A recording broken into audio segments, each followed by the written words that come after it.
Ik dacht wel wiet weg, maar toch zeker niet hier.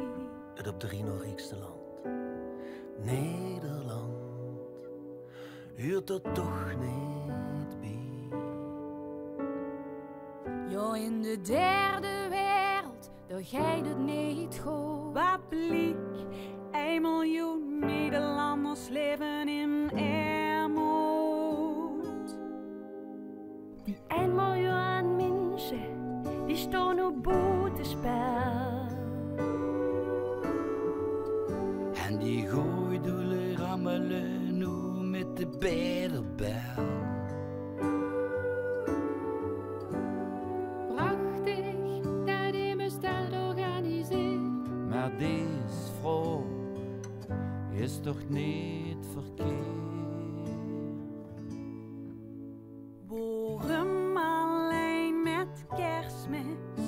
Waarom alleen maar nu? Waarom blijft die deur de rest van het jaar? Waarom blijft die deur dan toe?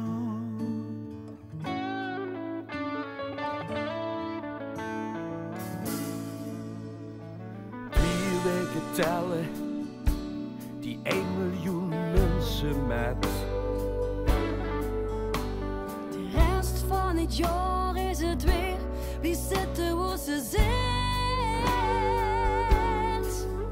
Toen weer echt wel gaat tegen de mooi. Met ieder jaar weer zo'n kerstfooi. Waarom alleen maar Kerstmis?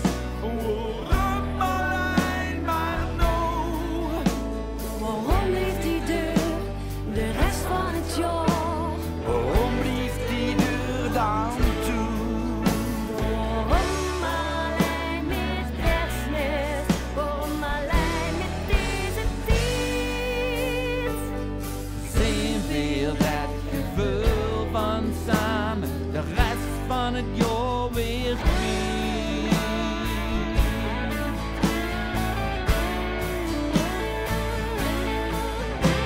Door dik zo dik zonder Kerstmis is dat die kerstgedachte dweers is. Want bij ons is die tafel gedekt, terwijl de mens soms van honger verrek.